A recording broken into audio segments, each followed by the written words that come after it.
Uh-oh. Ryan Garcia lays down the gauntlet and he challenges Devin Haney to a rematch, an exhibition. He said he's willing to drug test every single day in order to make this happen. That's what Ryan Garcia said. Devin Haney, he's basically alluding to a comeback fight. He took to his social media and said, basically, the game ain't the same without me. And as a result, he's ready to make a comeback.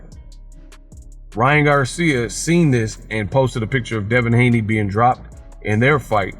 And he's now calling for a Devin Haney fight.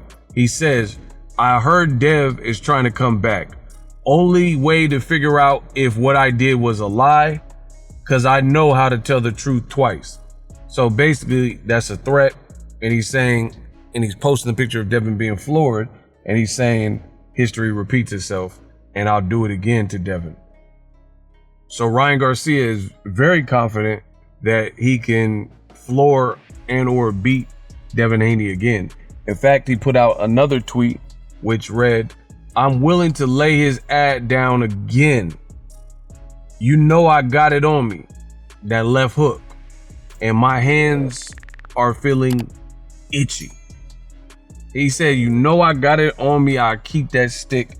I keep that blick up on me. Basically is what Ryan Garcia is saying. Very, very interesting stuff.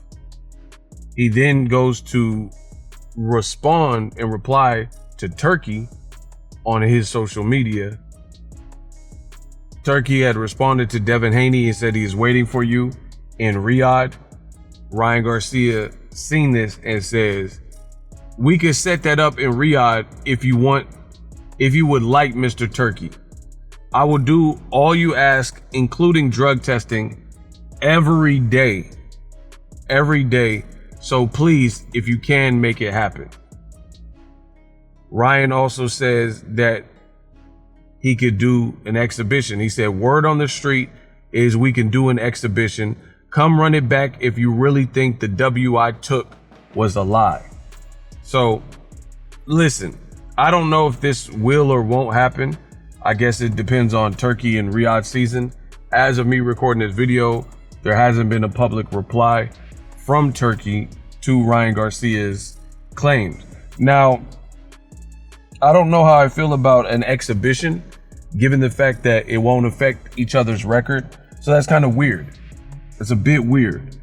I understand Ryan is suspended, but he won't be suspended next year after a certain point. So why would it be an exhibition? That's my biggest question. Unless you were just trying to make it this year, like in December or something like that. But again, Ryan's suspension is over roughly April 20th, 2025. So if you're going to do a fight in December, to me, it makes more sense for it to be a high stakes fight, a real fight, a professional fight, instead of an exhibition. What's the real difference between December 2024 and roughly April 2025? Like, that's literally a couple of months. So I don't know why he's saying an exhibition.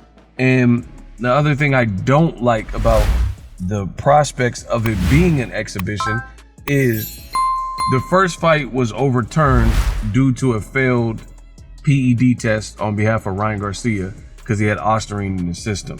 So they reversed it.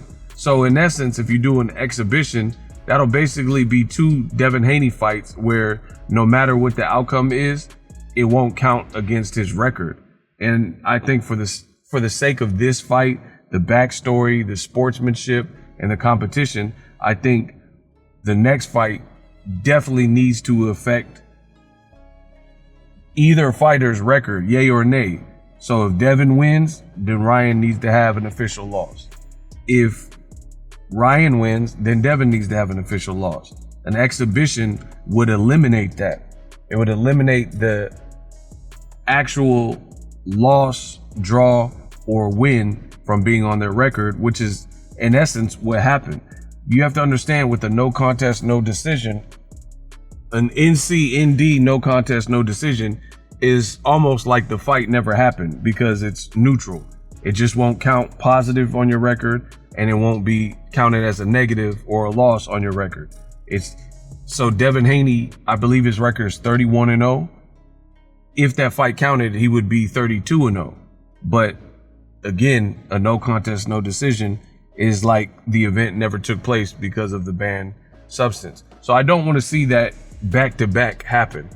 As far as the fight, very, very dangerous fight, really for both, but namely for Devin Haney. Just given the last performance, Devin Haney could not stay away from Ryan Garcia's left hook. It is what it is. If you personally believe that Osterine is going to give you impeccable timing, like awesome power, and make it so the opponent can't dodge the left hook, then I don't know what else to tell you. Of course, a performance enhancing drug is banned, so I understand why it was ruled a no contest, no decision, but I also understand boxing, and I know that in and of itself, like for example, if you got a guy that works at the local gym and he's not a boxer, and you pump him full of Osterine and SARMs and things like that, and put him in the fight with a professional fighter, he's getting cooked. Period. It's just what it is. So I want that to be clear, that I'm not condoning taking banned substances. If you take banned substances, you're a cheater, you're dumb, and what's done in the dark comes to light. However, I think Devin Haney had other problems that given night outside of the fact that Ryan just tested positive. I don't think the Osterine gave, especially in the amounts that it was in, I don't think that gave Ryan superhuman strength and timing and caused Devin Haney to not slip, block, dodge, weave some of those shots, period. So as I was saying, a rematch would be very dangerous, because if you get hurt again, it's going to hurt your brand and your image, right? If you lose in that fashion again, or worse, like actually get stopped, or your dad has to throw in the towel or anything like that, then we already know the Haney brand will be in shambles. So I don't know that this fight will happen. Turkey, he said he wants to work with Devin Haney. Ryan Garcia is calling for the fight. I think it's a big fight, about as big as a Devin Haney can expect to get, outside of barring Gervonta Davis. But there's other politics involved with that where thanks to A-side. So I don't see that fight happening. But a fight where both people have fought on DAZN should and can happen. Let's see if they make it happen.